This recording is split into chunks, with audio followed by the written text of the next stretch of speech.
All right, so in this video, I tested the best VPNs for PS5, and the first thing I found out almost made me quit before I even started. Your PS5 cannot install a VPN.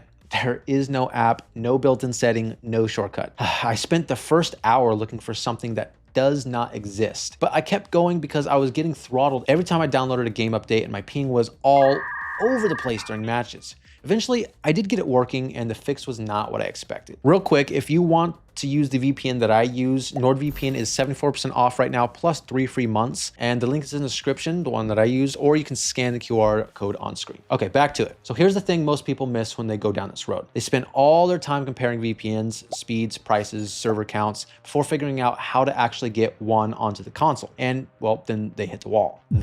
Because the setup method is what determines whether any of this works or not. Get it wrong, and even the fastest VPN on the market feels laggy and unreliable. Right, and you forget it is even running, which is really quite nice. So here's how you actually do it. Because your PS5 cannot run apps, you need to push the VPN through something else on your network. The two methods that hold up are router level setup and Windows PC sharing. Router setup is the one I use. You log into your router admin panel, usually 192.168.1.1, find the VPN section, plug in your server address, username, password, and set the protocol to open VPN. Save it, restart the router, then on your PS5, go to settings, network, set up internet connection, easy, do not use proxy.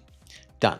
The VPN runs at the network level, so every device, including your PS5, is covered automatically without touching the console at all. The catch is your router needs to support it. dd-wrt firmware or a pre-flash router from somewhere like Flash Routers handles this cleanly. Now, if your router does not support it, the Windows Hotspot method is the fastest workaround. Connect your PC to the VPN, enable mobile hotspot in Windows setting, then open network connection by tapping ncpa.cpl in the run box. Right-click your VPN adapter, properties, sharing, allow other devices to connect, select your hotspot adapter. There you go. Your PS5 connects to that hotspot and the VPN traffic passes through automatically. Yeah, I prefer the other one, but 10 minutes to set it up. Just keep in mind your PC needs to stay on the whole time you are gaming. That is the one friction point with this method. Of course, this is mostly why I prefer the other method. Now for the VPNs.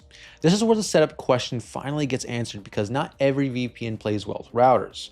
And that matters more for PS5 than it does for any other device. As I said about NordVPN, it's the one that I use and I keep coming back to. The reason is NordLinux, their protocol built on WireGuard.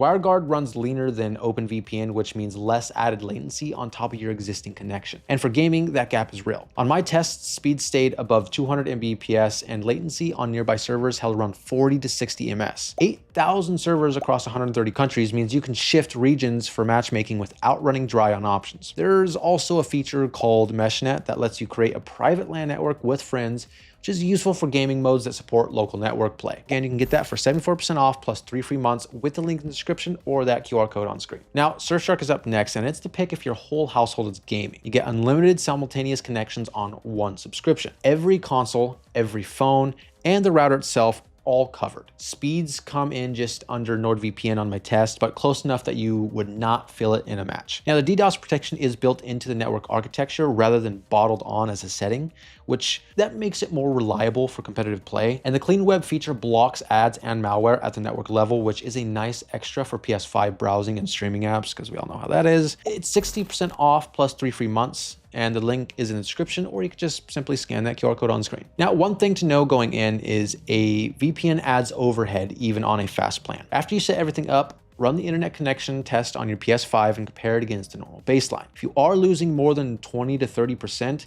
switch to a closer server or toggle to WireGuard if you're not already on it, which you should be. Both links are in the description, or again, you can scan that QR code on screen. Either way, you are covered with a 30-day refund if it does not work out. NordVPN is what I run. I'm telling you, it's worth it.